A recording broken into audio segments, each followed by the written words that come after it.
Sunday night, Tracky talks bollocks.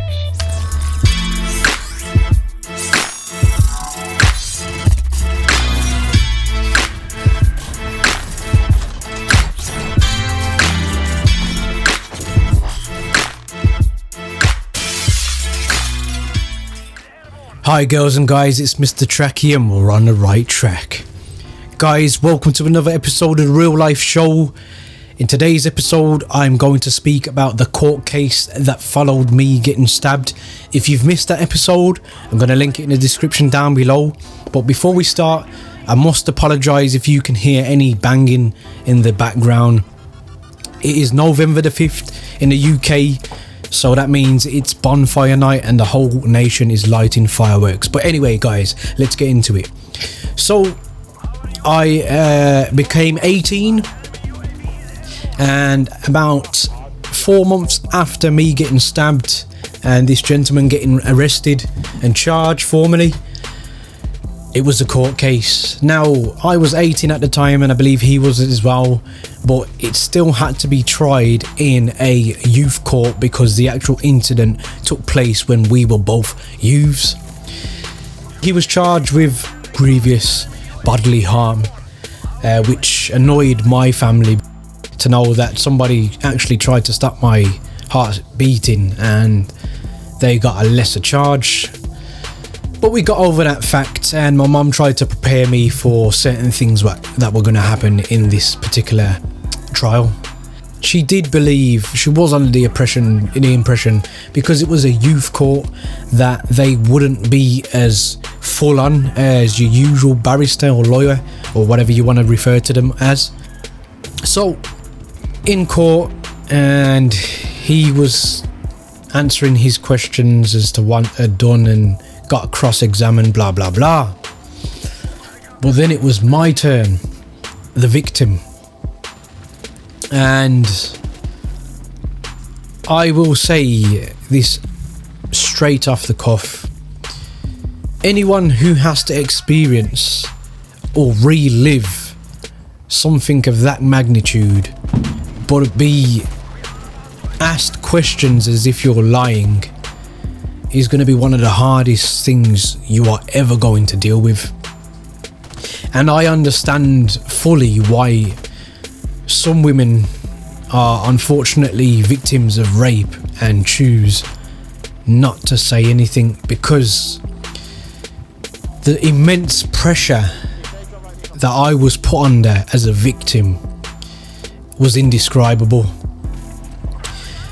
Being asked to relive a moment of my life that I'd rather forget was very hard, but being asked to relive it twice, because obviously my solicitor would ask me questions to clarify things to the judge, but then I would be re-cross-examined by the defence lawyer to basically make out as if I was lying. And in our courts, the more lit up and flared you become, the more aggravated you look, the more likely it's believable that you are not telling the truth. But how is it not possible to get angry about somebody trying to kill you? How is that possible, is my question. Because me personally, if I was given an opportunity to kill him in the courtroom, I probably would have attempted. That's how I felt at that particular time, because of all the pain, the distress. He literally tore my life into pieces. I was taken away from Birmingham on a whim because my family didn't believe I was safe here. It was a mess. It was an absolute mess.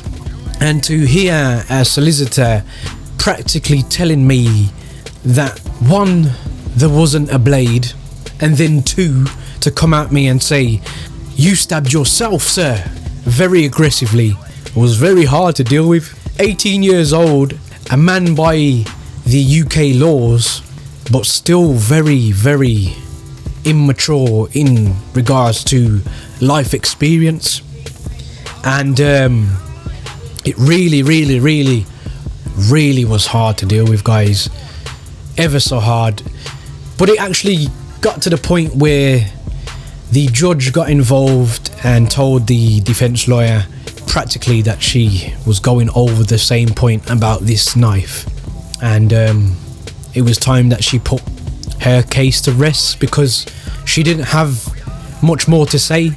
He was found guilty in the end, to my family's relief, but he didn't receive a fully custodial sentence.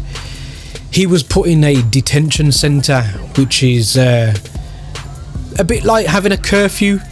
You know, we have people in the UK that are put on tag, but he was basically in custody of this centre and had a curfew from a set time at night to a set time in the morning, which upset me as such because he still had his freedom, and my belief in the system disintegrated at that point, because it felt to me as if this guy had to kill me for him to get the proper punishment that he deserved in the first place.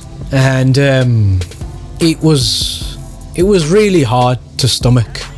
It was really hard to stomach, and I didn't get compensation, because I know that's going to be a question that comes up, on the basis that being a youth and answering questions honestly, the compensation people believe that I voluntarily took part in a fight because I openly admitted that I struck him back because I was defending myself, which I still don't get to this day.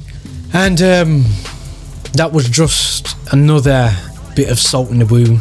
Guys, that pretty much brings today's episode of The Real Life Show to a close. Guys, there's many buttons you could hit, but the like and subscribe button, I hope they tickle your fancy. And as always, guys, don't forget to stay on the right track. Peace.